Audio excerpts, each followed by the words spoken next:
What's going on, Straight Talk Faithful? Your host, your boy, George Mackay. Pre-recorded as I always do during these COVID time periods. If you're watching on YouTube, the man in front of me needs no introduction.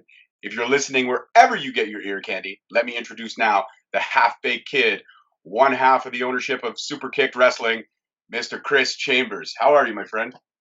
I'm doing excellent. Just I'm the whole ownership of superkick'd. Oh, my bad. My bad. You know what? In doing my research and stuff like Yeah, that, I haven't really gone to a Superkick show. I know that you and Ashley Six started it all together. No, no. Okay. So then I'm going to get a ton of heat. So then let's talk about that. Let's talk about how Superkick. The internet tells you one thing, doesn't sure. tell you everything. Yeah, I mean, I had this idea about 5 or 6 years ago, because we're 5 years now. I did have friends help me out in terms of like coming in and working with people, things like that, and helping assist and train and stuff like that. But it was a vision I had for. It was about 6 years that it was really 6 years ago. I really had this vision, and I just wanted to develop new talent. I wanted to bring a different wrestling scene to Toronto, and we've done that. Oh, you've done that in spades from what I've seen on the internet and some of the people, the amazing talent that you've trained, that you've introduced into the wrestling scene here in Ontario. It's been crazy. One honorable mention, he's been on the show twice, is the Golden Gun Mark Wheeler. He's I love great. that guy. He He is absolutely great. is. Yeah, he's got everything. He's got the sarcastic heel persona down to like a rocket science. Yeah, it's easy to hate him sometimes too. You know what I mean? He's just a handsome guy. You just want to hate him.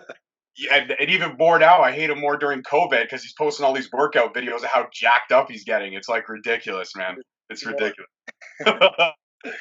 So, talk to me about you, though. Let's talk about you for a little bit and your start in this crazy world. I know that you kind of started doing stuff in high school Yep. and then you kind of decided this vision whole thing happened. But when did your love for wrestling first start? I don't really remember not loving it. You know what I mean? I was a baseball guy up to like the Blue Jays for me in Toronto 92, 93. I was in I was hooked. So being a baseball player was first on my list, right? And then I remember it was a New Year's. I must have been like 8 years old when it really set in heavy. My mom left me at my grandma's for the night, but she's like, "You can rent any video you want." I saw WrestleMania 4 Hogan double VHS. It's like I want that, and I watched that thing for like I don't know a week straight, every day, all day. So it was one of those things that once I just caught WrestleMania 4, that was it. Macho Man, Warrior, that was it. I was done. That was a golden age of wrestling for sure. I mean, for me, when it comes down to WrestleManias, I love all the old ones for sure, but WrestleMania 10 holds a special place in my heart. Owen versus Brett, the story that was told that night, and then Brett coming out later on to win the championship belt. Just everything about WrestleMania 10 sticks out to me. The ladder match and Razor Ramon, that's just a special one for sure. In terms of classic matches, is there one maybe from that WrestleMania in particular, or another classic match that kind of sticks out to you as something you look at as kind of like the Bible for you in terms of favorite matches? uh, it's hard to say a favorite match. It changes all the time. Right. For me, it's like this will be my favorite match. Like I love watching Benoit and Eddie Guerrero. I love watching Kurt Angle and Shawn Michaels. I like watching Shawn Michaels and Triple H, and then Ric Flair and Steamboat. So I mean, really, I'm weird like that. So it's whatever mood I'm in. That's my favorite match at the time. Uh, I mean, I guess we could say the Iron Man match I was talking about the other day. The Iron Man match with Bret and Shawn at that WrestleMania 12. I mean, I don't think there's anybody that would critique that match. You know what I mean? It's like kind of don't even go there. It's just one of those things. So that might be on the list of one of the best matches, just because so many people won't even touch it in terms of like an opinion. It's just that's a great match. You know Yeah, what I mean? no, there's not a bad thing you can say about that one. I look at that match much like I look at Brett versus Owen. Yeah, There's the great. story that was told in both matches. You can't tear down, and if you do tear down, I need to take you to a back alley and I need to Yeah, teach you a exactly. lesson or It's like two. how dare you try, right? It's one Yeah, of those things. exactly. But It's WrestleMania like four, that's. sorry. Sorry, go ahead. Go ahead. Wrestling 4 for me, what captured the most for me was I think the characters and just the personalities, and everybody was larger than life. And I mean, I'm not a big guy, so as a little kid seeing that, I'm like, these guys are humongous. It just they look like comic book characters, and that really drew me in for that. That was the most hooking part of WrestleMania 4 for me, is like Macho talking, and they just got lost in the characters of that one. Absolutely. So Superkick'd is not only a great promotion, you also have your own school. Like I said, we touched on some of the people that you've trained. I know you worked with Jody Threat, Sleazy Yep, Sparks, the White Russian, Antov Alexov, and yep. so many great characters have started or worked with you in training. Is that a big part of your career now? I mean, you're not hanging the boots up by any standpoint, but is it do you look forward more now to the training, to really developing and helping people? Or do you still look forward to, I mean, it's an unfair question. It's probably a biased question. Yeah. Do you look just as forward into getting in the ring and mixing it up when you can as well? Well, I mean, I'll never stop loving doing it, right? I mean, I'm always gonna. I don't think I'll ever retire. Ric Flair, I'll never retire, right? Uh, I love training everybody that I've trained, and I do look forward to training new wrestlers and whatnot because it's a fun thing for me to do. Any aspect of wrestling that I can be around, that's what I really want to do. I just really enjoy it all around. I mean, whether I'm with a new person for the first day or someone that's been around for like 20, 30 years, I still have great conversations because you're gonna talk about something relatable, whether it be just, man, what's the lockup, to what do you think of this kind of spot or whatnot, right? It evolves throughout who you talk to. So I mean, every aspect of it, always, it's nice to go with a young guy and talk about stuff that you may have not talked about for a long time, and it just opens your mind up to things that you've totally forgot about that are very, very important, right? Uh, but yeah, I'm ready to come back when this whole thing's ready to go. I'm ready to go full tilt and wrestle. I probably sacrificed 5 years of my own wrestling career to develop new talent and a brand and whatnot. So now it's time for me to have some fun again. Oh, I'm right there with you, man. As a podcaster and a fan of wrestling, period, in the Ontario indie scene, I miss everything about it. I miss going to the shows. I miss it being elbow to elbow with fans. I miss booing for the guys I hate. I miss cheering for the guys and girls I love. I miss everything about it. And there's nothing that being a wrestling fan or being involved in the business, it's that adrenaline high that you Yeah, can never come off of. Like when you go to a kick-ass show as a fan, because I've never stepped in the ring, but anybody like yourself that has the guts and the tenacity to go in that ring on a given night, I fully respect and admire. But just being there from a fan perspective, you miss that. And when you go to a kick-ass show where every match on the card is a barn burner, oh, you miss those days. You yeah, miss absolutely. those days. It's a buzz that just, yeah, you can't replace with anything else. It's one of a kind. It is absolutely. It's better than. I mean, I've never tried it, but I'm sure it's better than heroin. It has to be, and it's a lot healthier too. A lot healthier, yes. You A last lot long. healthier. Even watching shows from the back, if I'm not wrestling and we're running shows and we have these things going on, and you get excited just to see it from the back end too. So I mean, if I'm not wrestling and I'm watching someone else wrestle and it's going well, that's just as exciting as being in the ring. You get that same buzz. Fuck man, it's fun. And no disagreement for me at all. I will never disagree with you on that, Mr. Chambers, sir.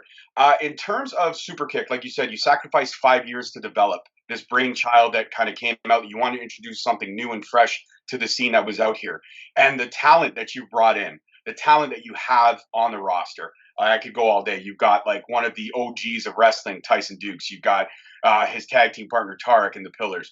You've got Yep. Mark Wheeler, yourself, the White Russian. You're, I believe, I hope this is right. Jake something is your current Yep. champion right now. No, So, Tarek oh, is. Tarek is. See, Yeah, fucking internet, man. Well, that's your guy's fault. Your website still says Jake something. probably does right So now. you got Tarek as your champion, but Jake something was a champion. You yourself was a champion, but you've also brought guys like Tommy N, aka Aleister Black. You guys had one hell of a match. One of my favorite matches of yours that I've seen, and this was from years ago. Yep, In kind of getting this interview locked up and being able to do the research that I did, and now we discovered it. We did at the beginning of the interview that the internet fucking lies. it does. That match, though, that match is one of my personal favorites because I believe you two, the story you told and what you took each other to the limit.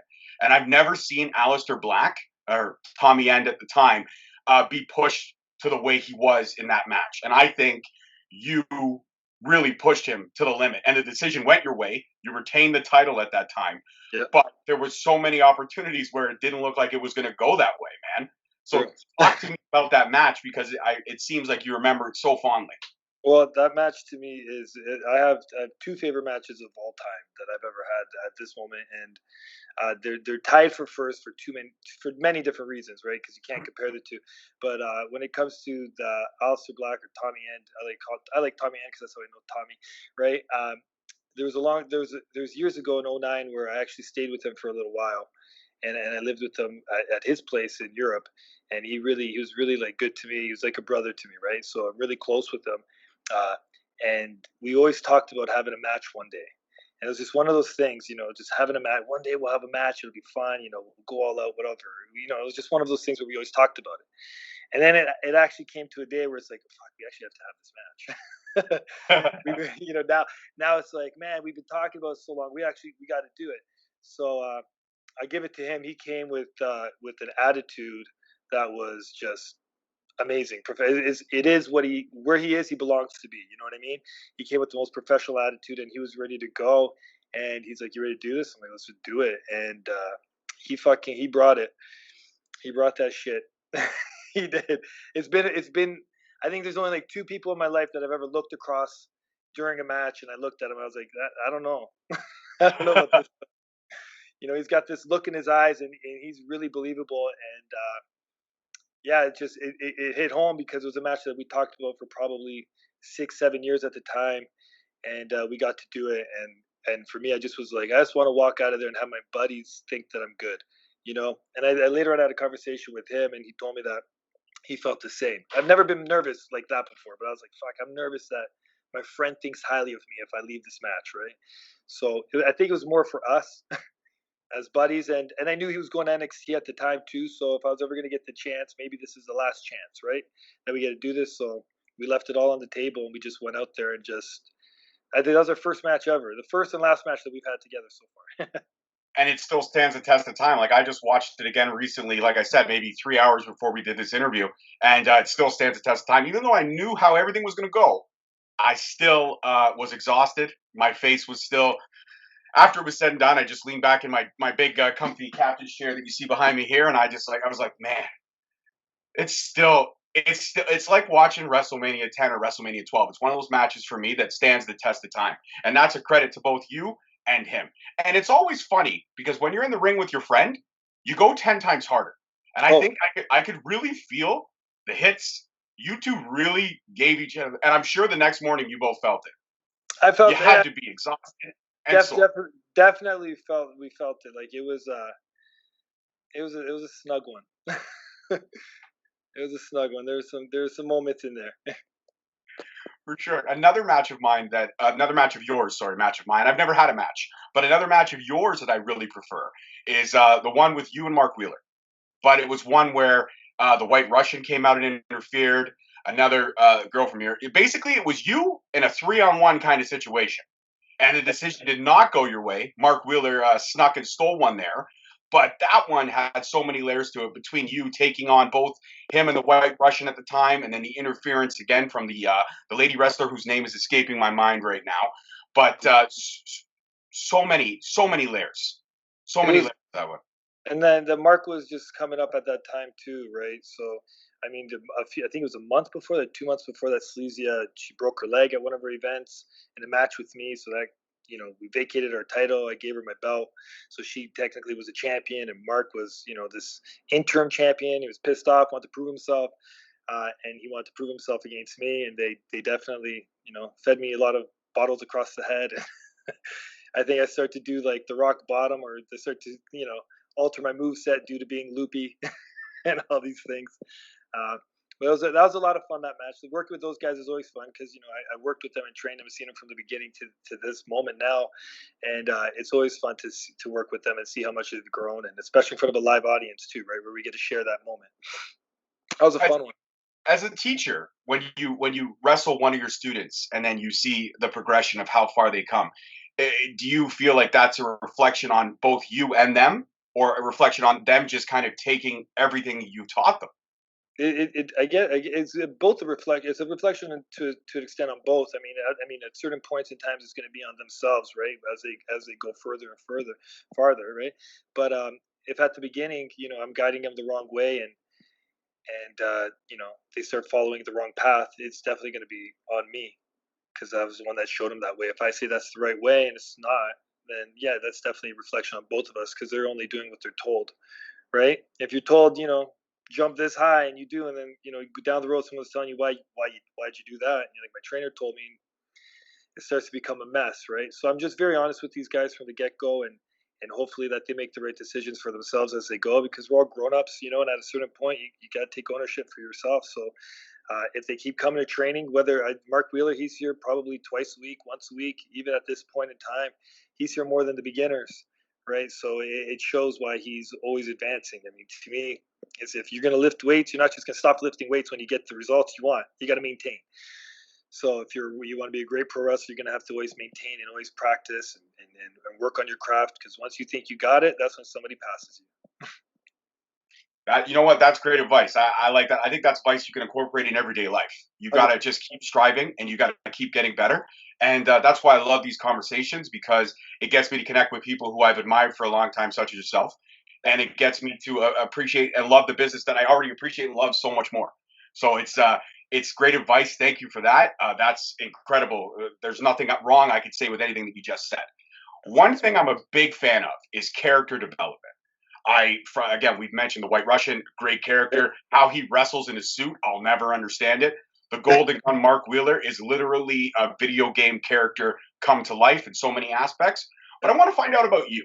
Where does the half-baked kid aspect come from you? Because I mean, Kris Chambers just sounds badass as it is. Plus, you spell it with a K, so it's super cool. Thanks, And man. then you add the half-baked kid to it. Where does that aspect come from in your character? Well, that's like, I mean, real life, you know. It's real life. You know, my buddy Ian, he called me up one day and he's like, "Listen, I got the craziest idea for you." And I go, "Well, shoot, right?" And he's a guy that, you know, every now and then he throws you an amazing one. And he's like, "You know, when I wrestle, a lot of people would say things like HBK or Shawn Michaels. I got long hair. I did a super kick. I did an elbow, you know, but nothing else was, you know, Shawn Michaels ish. Maybe because I grew up watching him, I imitated him to certain degrees, right? But he's like, since everybody does that, you know, I got a funny one. Why don't you call yourself HBK, but call yourself the half baked kid? You know, he's like, you smoke weed, you do those things. I'm like, yeah, okay. And it was one of those things where I laughed and I sat on it. And I'm like, man, that's a good idea, but I don't know if I'm gonna get heat or, you know, how the world's gonna take it. And it probably took me about a year before I was like, you know what, fuck it, let's just give it a shot. Let's see what happens. Let's roll it, and if it goes, it goes. If it doesn't, at least I'm being me. And I was like, I can't be. It can't be bad being me. If I fail being me, they'll boo me. That could work too. I don't think you fail at being you. I think the character works, and I think you sell it properly. And you know what the great thing is that in doing the research that I did, Super Kicked and yourself have been highlighted on so many things. You were on CP24. You were also had that great like mini documentary that was done on CBC, which was a fantastic story that was told there from everything. And again, that's where I got the incantation of what Sure. exactly happened with Super Kicked. Sure. So in terms of all the highlighting that you've been done, plus you do a lot of great stuff out in Liberty Village, man. I know you sometimes you put the ring outside, Yep. and you have the crowd just walking by could come and just watch a training session or even watch sometimes a free match or two. Giving so much back to the fans, that's huge, and that's something that I think keeps fans coming back. Was that the intention when you started everything, especially with the location in Liberty Village? Was it a chance to kind of branch out and reach out to the neighborhood around you? Well, this is the neighborhood I grew up in, right? I grew up in Toronto, and I grew up probably 5 minutes or 10-minute walk from where our training facility is. So it was really close to home for me to stick around right in that area. I just wanted to bring wrestling to Toronto that wasn't so, I don't know, I guess not Toronto. Like, I think Toronto has a certain style, and there's people that come to Toronto because it's a successful wrestling area, and they want to bring that kind of feel to it. But I mean, I think I'm the only one that knows how to, at this moment in time at least, bring that feel to Toronto. That is Toronto, and Liberty Village and the Great Hall where we do the events. That's very much like a very comfortable home feeling to me. So it just kind of naturally works. I don't do anything I wouldn't have done growing up. Something like it's just how it was here growing up. Absolutely, and I think when you go back to home or a place that's close to you in your heart, I think that makes you want to achieve and excel more. And I think you've done that with Superkick. You mentioned something earlier that I kind of want to touch on. You mentioned how you sacrificed probably 5 years of your career to get this whole ball of wax rolling. To be frank, any regrets in that? No, I don't have any regrets. I mean, everything's gone pretty well, and I'm really happy with it. I did wrestle during that time. You know, I did do stuff. I took time off, but I think it was a needed time for me to do the things that I would prefer doing it the way that I'm doing it, right? And it's going to take a little bit of sacrifice, just like anything. I've never heard a successful story that didn't have sacrifice. So if I got sacrificed a couple years of me wrestling, I mean, I believe I'll wrestle forever. So I mean, what's 5 years? I still did it, and it's not like I just sat there and did nothing. I was in the ring every day training with these people.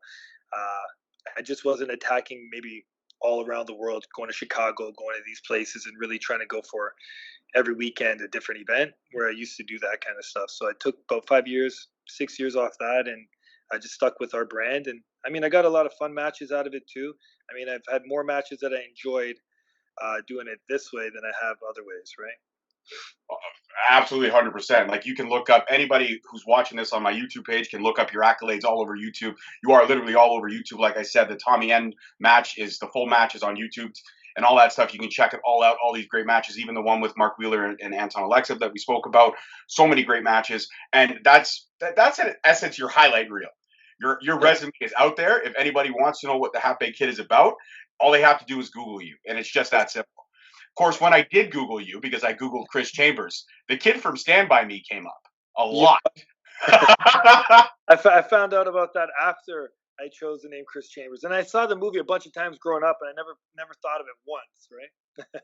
But you know what? The legendary character in that movie. You know what I mean? Oh, 100%. Way better than Will Wheaton ever could. I mean, don't get me wrong, the story with Lardass was 100% entertaining for sure. But Kris Chambers, man, that kid was just a badass. He's a badass. It was. It is what it is. Especially when they shot the garbage can and then they both ran away like screaming little girls. That was funny. That was really good. The tough run though. Tough one for sure, man.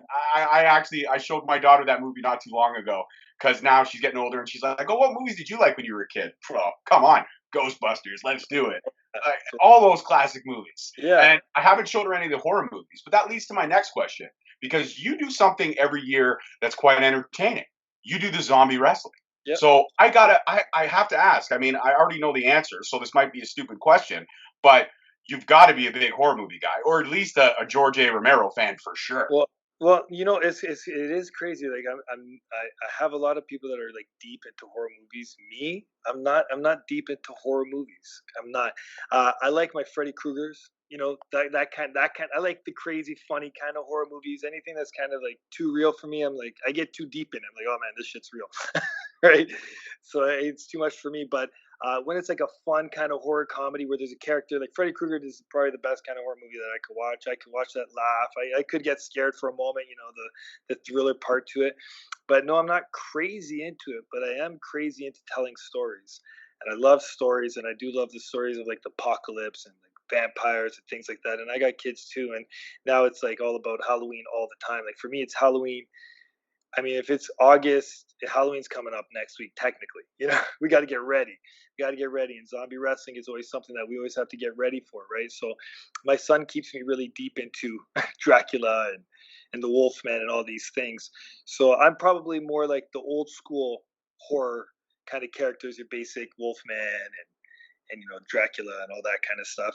So, and not big on horror movies, but I definitely have a couple guys who are like Stratosphere, who's absolutely obsessed with horror movies. Has probably every Jason mask that there is, and he'll tell you why it's so authentic and whatnot. So me and him have a lot of good times talking about zombie wrestling, and he's pretty much my go-to guy when we sit together and we come up with some cool stuff. So the zombie wrestling, was that a brainchild of yours? Because you said you're really deep in the apocalypse type stuff. But yeah. Out of all the things you could have chose mommy wrestling, you could have chose vampire wrestling, but you went with the zombies. Zombie wrestling just kind of worked. Just kind of came about. You know what I mean? So a lot of people are doing a lot of different things out there. There's like Godzilla wrestling, and there's different types of wrestling, and we our ropes turned into intestines, and the canvas is the Book of Dead, and it just kind of evolved from the first one, and then just kept going and going, and now it's pretty ridiculous now. It is, but I gotta say, man, I'm a big horror movie guy, but I also went to film school and I understand the special effects side of stuff. The makeup is on par. Whoever you got doing that stuff is wow. We're sitting there for like, some of us are sitting there for like 5 hours in a chair, just getting glued up or whatever they really do. I mean, we had the Wolfman and Jake something. Was it Jake something? Or Psycho Mike tried to rip the face off Jake something, or Daddy, one of the guys who had the Wolfman mask. and was removing his skin as he was pulling it really on there tight, right?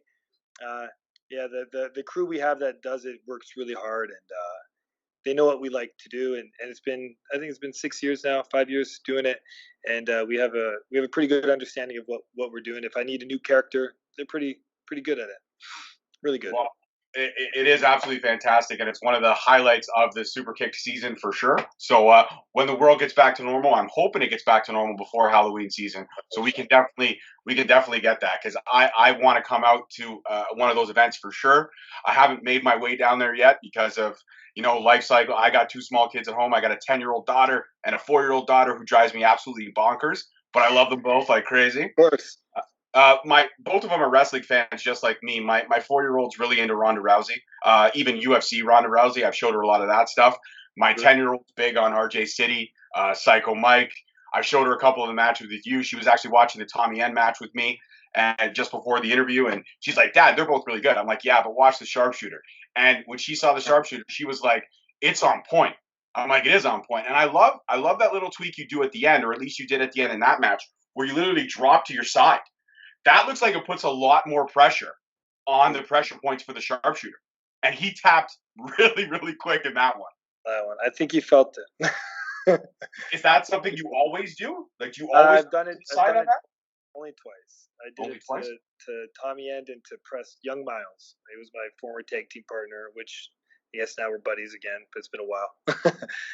So when I need it, I drop it in. Okay, so it's like Charlotte Flair with the figure eight, where she kind of hunches up and gives that extra pressure. That's my little oomph to it. I love it. I love it. Well, the oomph, I could feel it myself in watching the clip. So I know Aleister Black probably still feeling it today. He probably gets out of bed and goes, "God damn it, there it is again." That quad cramp me. So when COVID is over, the wrestling world's going to get back to normal, and we all know this. But a lot of things have happened to the wrestling world during this time period. There's been a lot of creativity that's come out from the major promotions and how they're doing the empty arena style stuff. I mean, WWE's got the plexiglass up. It looks a little wanky, but I understand why they're doing it. AEW and WWE are both, and Impact, they're all putting kind of, their own rosters in the audience when they're not on camera.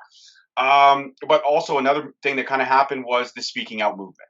A Yep. lot of things came to light about what happens backstage in the business, and it's not always the kindest of things. So, being a man of your stature, someone who's well known in this business, who runs a great promotion in, not just going to say Ontario, but in the world, Super Kicked is high on the radar of everybody. Anybody I've talked to, even coming out from the U.S., knows about Super Kicked. Oh, thank you. So, in terms, well, that's your hard work. That's the credit of your roster. That's nothing. I'm glad to shout it out. What up, Super Kicked? Woo! But uh, in terms of the movement, what are your thoughts on everything that's kind of come to light? Well, it's definitely it's a lot. Some things are very surprising to me, right? Where it's just individuals where you'd be, you wouldn't think anything of anybody. You hear something, you're shocked, right? Something that you probably maybe you rode with people, and they act a certain way. You don't know what people do on their spare time, right? That's the crazy thing about wrestling. Uh, but being in it for it's been 20 years now. I mean, things were crazy when I when I broke in. Things were pretty crazy, and like what was like what's definitely not acceptable now was definitely one of those things where not one person really thought ill of anything. It's things were going on all the time, and you'd hear the same thing that people are writing. It's how the business is, right? It's how the business is, and you'd hear that from everybody. It's not how the business is. So it's a really good thing that people are speaking out, and that we have this platform of social media to actually make it worthwhile. Because back in the day, if you said it was just he said she said kind of thing, right? We didn't really have screenshots or all these things which are so beneficial to us now to really expose things, right? So it's cleaning up, the business in a good way. I don't think it's a negative thing at all. I think it's a very positive thing for wrestling. I think wrestling will be a better place because of it, and it's time for things to stop. And that's it. People shouldn't be using their power to get certain things out of their own wants and needs and being selfish individuals. You know what I mean? wrestling is a family. You know what I mean? Where everyone's supposed to get along. I got into wrestling because outside of wrestling wasn't great lifestyle. So getting into wrestling was one of those moments where I was like, I feel like it belongs somewhere. These people accept me. This is a good place to be, and it was fun. And it still is fun. We have at Superkick. There's no tolerance whatsoever at all. My students aren't even allowed to date each other. It's just not allowed. We're professionals. That's what we do. If there's anything that you want to do it outside of wrestling and leave wrestling as wrestling. It's the best for the business. It's the best for the individuals. And I'm happy that we're cleaning it out because it needs to be done. It needs to be done. And it's not just wrestling. It's a lot of different things. It's probably every business. Period. Needs to be cleaned up, and it's really good. And I mean, everyone that does say something is very brave, and it's important. It's very important that right now people take this seriously and keep pushing forward, and we grow as our promotion finds different protocols and be more aware. We learn from it. Don't just hear it and let it be a thing for 2 months and okay, it's happened, and then we move on and go back to the old ways. It's like, no, let's actually change it. Let's really change how this works. And I got a daughter too. I mean, getting her into wrestling, I want to be confident that she's safe, and my son as well is the same thing. I'd want them to be safe and not to worry about that kind of stuff. So let's make it a fun, safe place again. Let's make it a fun, safe place. So being a dad, and I'm a dad as well. How old are yours? Oh my God, 6 and 5. 6 and 5. Well, bless you. Which one's 6? The son or the daughter? Son. Oh, perfect. You did it the right way. You had the son first so he could protect the daughter when you're not around. The daughter, that's right. That's 100%. I have rules for dating my daughters. There's not going to be, I'm going to reenact the scene for Bad Boys 2. It will happen. And one of them will have to crap their pants before I stop. When one of the boys craps their pants, I'm okay. I am completely, I'll back off. All right, cool. If you're going to crap your pants at the age of 16, I know you're not stupid enough to try anything. Yeah, so fair enough. You better crap your pants. You're not going anywhere. But being a dad, running the business, I mean, right now you're not really running the business because there's nothing happening. But all this family time that you're getting in, you must love it. But knowing that the phases are opening up, and one of the phases is that wrestling shows can potentially start again very, very soon. You must be looking into protocols and what you can do to protect both your roster and your fans. But yes, before we get into that question, how has it been the family time? Because I know you probably didn't get a whole lot of that when everything was hustle and bustle. And that's the thing. Like, I didn't realize probably till like 2 weeks when I was home, and I was like, what do I do? Like, I'm not used to being home, right? So I'd probably spend for probably 25 years was like 20 hours a day at Superkick'd. It was like nonstop. I'd sleep 4 hours, maybe go home for an hour and a half, see the kids if they weren't in school, you know what I mean? Things like that when I could. And then it's always like, yeah, I'll see you tomorrow. I'll see you tomorrow. I mean, I'll be home when you're sleeping, and then I'll be gone before you're awake kind of thing, but I will be home. So it's been really nice to just be home and be dad and to catch up on that part. And I think it's going to help the product moving forward as well, because it gave me a little more balance in my life that I just, I got caught up in what I was doing so deeply that I didn't have the same balance that I do now. So I appreciate the wrestling more than I ever have, and I appreciate my family more than I ever have. So those are two good things for a combination of success, I think. 100%. Now to the second part of that question. When wrestling does open up again and the world gets back to whatever the new normal may be, what are the protocols that you're looking to put into place so fans can get back to Superkick'd? Well, we first have to find out exactly if we could do anything in the Great Hall the way we want to, because our fans, I mean, they're side by side. So it's really based on what's going to be out there. Whatever protocols are necessary at the moment, whether it's a mask or social distancing, it has to be outdoor. We just really need to get the go on exactly what we can do before we can make the final decisions on what we do. But whatever's necessary is what we'll do. Whatever's necessary. If we need to wear masks, we need to do, glass booths or whatever it is, we'll find a way, right? And if it's something that's, doesn't make any sense, then we'll have to wait to the moment where it does make sense and put on a great event. And if it's worth waiting for, then we'll wait for it, right? No reason to put on something that's not enjoyable to anybody just for the sake of wanting to do it, right? So pretty much like any pay-per-view this year after WrestleMania. Is that wrong to say? Yeah, well, I'm not to say we wouldn't do anything. It would just have to be it all has to make sense so that everybody has a good time, I definitely don't want to wait too long, we'll find a way sooner than later, right? But we just have to really get everything out there. And I mean, maybe it's 100 people that are allowed to go to the event for the first month, and it's 250 the second month, and 300. So really seeing how it goes. Maybe not jump the gun right off the hop. And if we're gonna do it, we're gonna do it right. Want to put we'll put on, Absolutely. we're putting on a show. Absolutely, absolutely. And with the fact that in the most recent phase, gyms just opened up. Yep. Have you reopened the school? Are you slowly starting training again? So we have still in Toronto, we still have to wait 2 weeks for stage Oh, three, that's right. right? That's So right. we still have to wait a little bit, but we'll be back. We'll be back to it in 2 weeks, and yeah, there'll be a lot of sanitizer, a lot of cleaning. It'll be smaller groups. We're not sure if we could even touch yet, but there'll definitely be individual ring work and things like that. There's always cardio and ring conditioning that we can work on, strikes, selling, all these different things that we could do that don't actually involve touching at all. Fitness, of course, we can go for jogs. We have been doing in the past couple weeks is a boot camp outside. We can do that. So we have 8 guys coming in. A guy like Mark Wheeler, he's doing deadlifts, his dips, he's hitting the runs like a 1K run, and then circuiting through that. So we're really just amplifying our conditioning so that when we do enter the ring, we're not sucking wind the whole time. We want to be in shape because it takes a lot of conditioning, not just muscle, but conditioning to do this well. Being a sharpshooter, you will fall down if your legs are on fire. Absolutely. And Burning. the one thing I always thought about wrestling, and I've actually learned this from Speedball Mike Bailey when I interviewed him, is I thought cardio was all of it. It's actually not all of it from what he explained to me.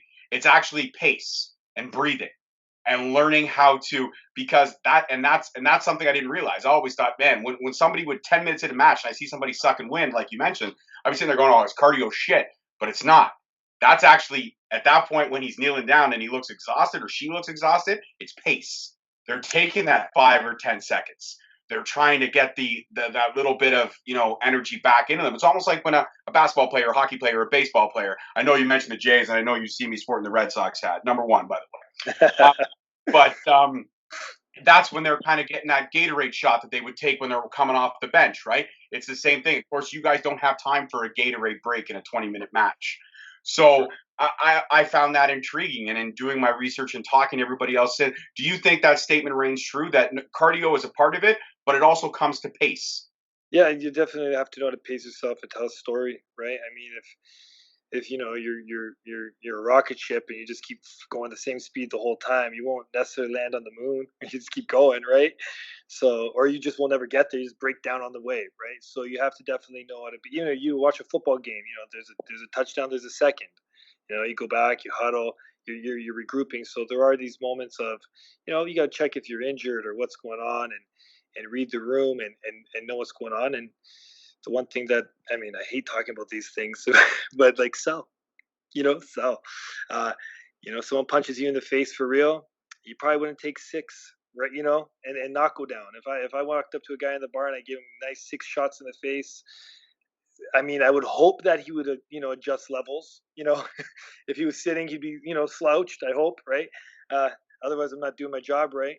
But if someone gives you a nice, good punch, I mean, that if it's proper and it hits you clean in the face, why aren't you down? You made a stone, right? So it's understanding the pace is also, doing things to make things matter.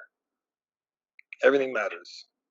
Absolutely, absolutely, 150%. And you know what? My final question, and then we'll get you to shout out your socials, and I'll announce the big announcement that I have for you, which I announce to everybody that comes on my show if you've ever watched the show or listened to the show. In terms of your career, 20 years. I mean, Yep. congratulations on that. That's a huge accomplishment, especially in this business where a lot of people still don't understand that you guys go 300 plus days a year when everything is running normally. Yep. Uh, you face so many great talents. I could list them, but that would be another 45 minutes easily.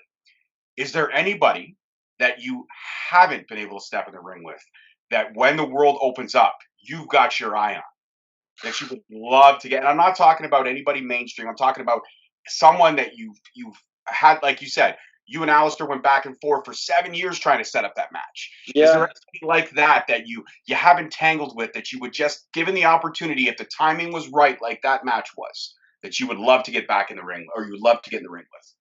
I mean, I can't think of like someone that I'm like just dying to wrestle. I think I could do something special with Daniel Garcia. He's a guy out of Buffalo. He's a young guy. I've seen him Right. work. I know him. You know what I'm talking about. And I know Pepper or I think he's a butcher. No, he's a butcher now. Yes. I'm so bad. I'm so sorry, Pepper. But he trained him, and I know he's a great wrestler, right? So anybody that comes from him, I believe in as well. Like we work with Puff, and Puff is great. But yeah, I've seen a couple things with Daniel Garcia, and for whatever reason, I have this feeling that I could do something special with him. I think I even reached out to him and I told him that a little while ago. Yeah, I think that would be fun. He's young, he's hungry, and he's got a bright future in it. So it would only make sense to want to work with someone that's hungry and passionate. Whether I learn something from him or he learns something from me, we both would grow from it. And as you know, I like working people that are hungry, like really hungry, and the young guys are, and he just looks really hungry, and that makes me want to wrestle him.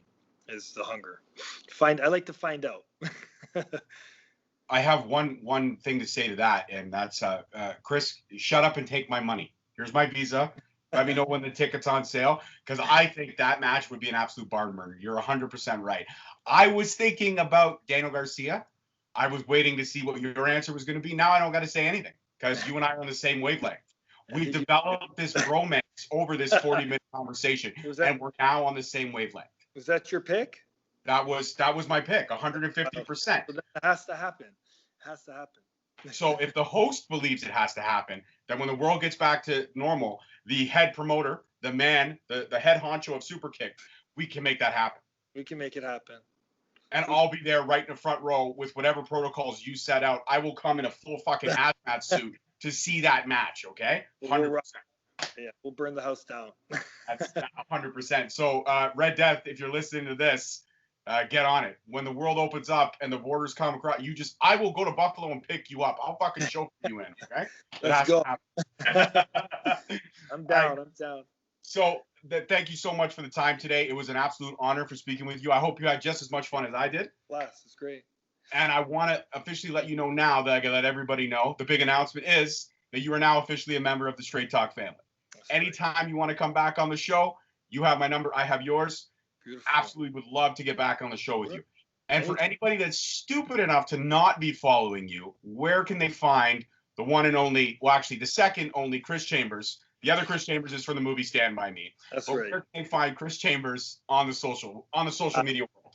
You can find me at the Half Baked Kid or at Half Baked Kid. It's Instagram, I believe, is Half Baked Kid, and Twitter is the Half Baked Kid.